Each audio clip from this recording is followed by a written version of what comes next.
Monday night means the 2 Minute Drill podcast is back. I'm Jim Monaghan along with Chris Swendeman. And Chris, let's get right to it. The big news coming out of Tampa, actually from the West Coast, is that Gerrit Cole undergoing season-ending Tommy John surgery after seeking a second opinion from LA-based Dr. Neil Elatrache, who is going to perform the surgery tomorrow. And obviously, this is not good news for the Yankees or their fans. No, as a Yankee fan, it you held out some glimmer of hope, and even I was guilty of it. I was like, maybe they can, rehab it like they did last year. Maybe you get the second half out of them, after the All-Star break, and you held out every glimmer of hope, like maybe that second opinion. No, and it just comes crashing down when you hear the news that it's official and he's going under the knife tomorrow, and it's just heartbreaking that it's so early in the season. And you just wonder, what happened between the end of last season to this, early spring training that how we got to this point. Well, there's a couple of things that happened, and we had talked about this earlier. Cole pitched the last game of the season for the Yankees, and I believe that was Right. October 20th. So because the Yankees got so deep into the playoffs, game five of the World Series, he didn't have as much downtime as he might have had the Yankees been bounced in the first round or not even made the playoffs. So there's one factor right there. But another, and I reached out to a couple of guys who I know who do Tommy John surgery rehab for players, and they've been doing it for the high school, college, and professional levels, and they've been doing it for a number of years. And he said that with regard to Cole, he said that, the answer is a couple of things. It's a little complicated, but one is age and previous history. Makes Anytime you sense. pitch, there's a little bit Right. of wear and tear. Cole does have some UCL history, so that's going to add up. And whatever he was doing during the offseason, he was not going to be throwing with the same intensity. He could be building up his arm strength and maybe getting to the point where he could throw 45 pitches. Let's say that's 3 innings Right. before he reports to spring training. But if you're doing that on your own, you're just not throwing with the same intensity as you are when you face a live batter. That's just the way it is. And he also I mean, there were videos of him on his Instagram. He was actually throwing bullpens to his wife. So I'm thinking he's not exactly throwing with really high intensity. All due respect to Mrs. Cole for being his bullpen catcher, but it basically exemplifies the fact of what you're saying. Now, one of the other guys who I spoke to said that this whole epidemic, and guys are dropping left and right. It isn't just a Yankee problem. This will be the third pitcher that they've had go through Tommy John surgery just this spring training alone. But it's happening all over baseball. The Mariners just lost a guy. The Orioles just lost a guy. The Red Sox, Brian Bayo, who's supposed to be one of their top starters, he's having some shoulder issues, so they've been bringing him along gradually. But what this other guy said to me is the velocity culture is 100% creating this.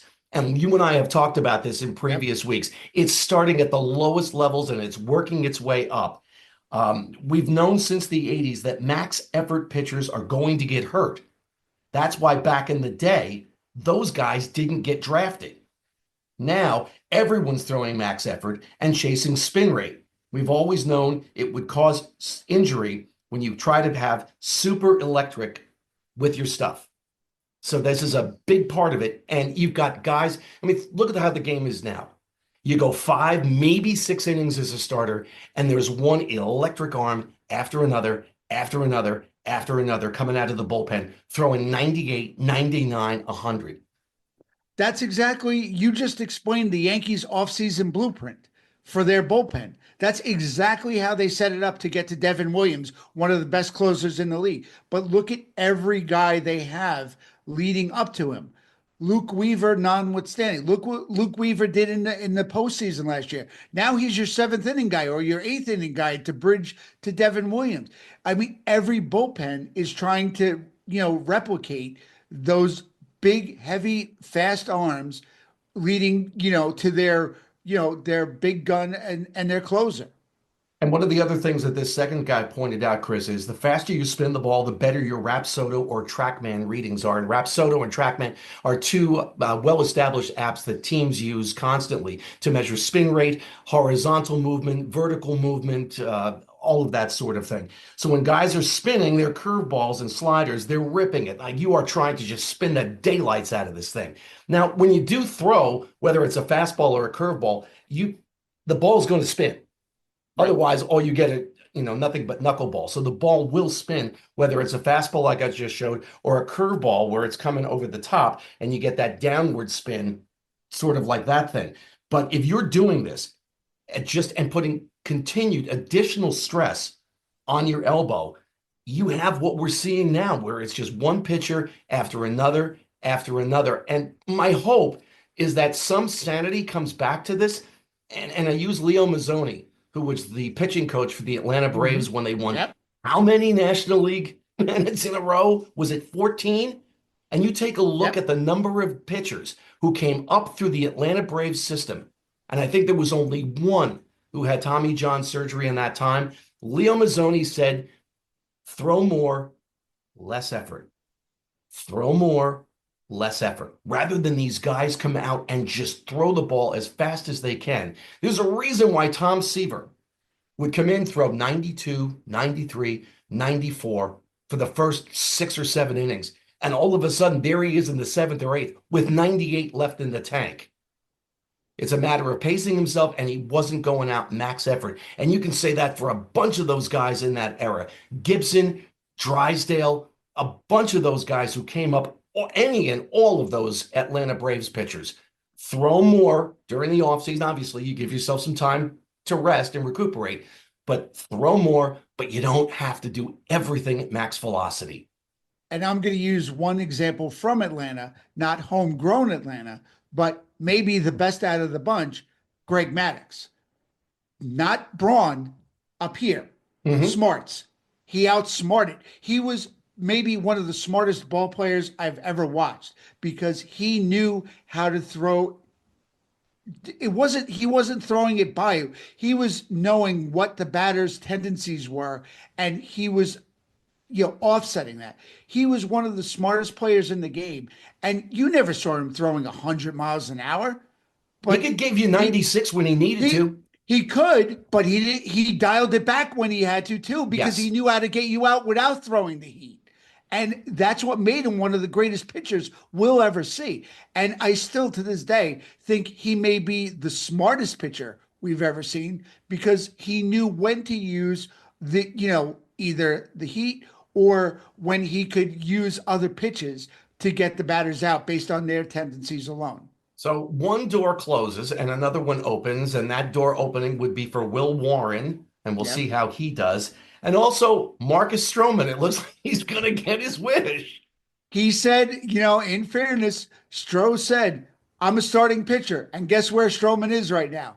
He's in the starting rotation. And Jim, don't forget, one of the really sneaky kind of moves that Cashman did this offseason, and I think it may be really beneficial at some point, they signed Carlos Carrasco. It was a minor league deal, and he's just coming along slower than everybody else. But you know what? Something Joe Torre said years ago. It's never a problem to have too many pitchers. And I think the deal with Carlos Carrasco, he's another oft injured pitcher. But what if he works out? That could be a huge get for the Yankees. Let's turn to the NFL. Lots of free agent stuff going on today. And hey, how about those Giants? Ah! Sorry. Now that I got that out of the way, my natural reaction. Yeah, so they signed a cornerback from the Saints, Paul Sonadebo, and they re-signed Darius Slayton. And let me see. Wait, hold on. Goes down, checks list, quarterback. No quarterback. That's what I thought. Currently, Tommy Cutlets. Yes, he's back. He's back again, folks. He just won't go away. I'm going to steal a line from you for a second. How can we miss you if you don't go away? But they have not signed a quarterback. I don't know if they have a game plan in that front office right now. I'm sure they won't be sharing it with Hard Knocks this year, but I don't know what to tell you about Giant fans right now. They have to be beside themselves because their quarterback room is an utter disaster, and it's looking like it's getting late early, folks. I have an idea. Let me Oh, run this one past you. And the idea oh is going to boy. sound a little crazy because Okay. just a few weeks ago, I was saying that the Jets shouldn't even allow the guy to dress in uniform. This was at the end of December. Aaron Rodgers. What about Aaron Rodgers as a bridge quarterback? Is there a better QB as a free agent who's out there right now? And what's the worst that could happen? So here's my counter argument to that.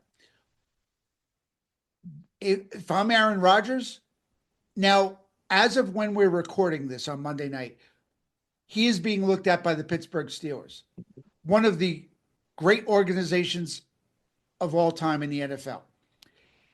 If I'm looking at Steel City, who they, by the way, just got DK Metcalf, the big receiver from Seattle, or the Giants, where am I going? Steel City, here I come.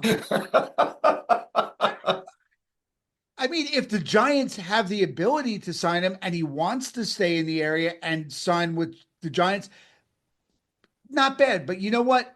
There was a move that happened today that I looked at and said, Giants, why didn't you at least, maybe because it's interdivision, but the Eagles traded away Jersey boy Kenny Pickett to Cleveland.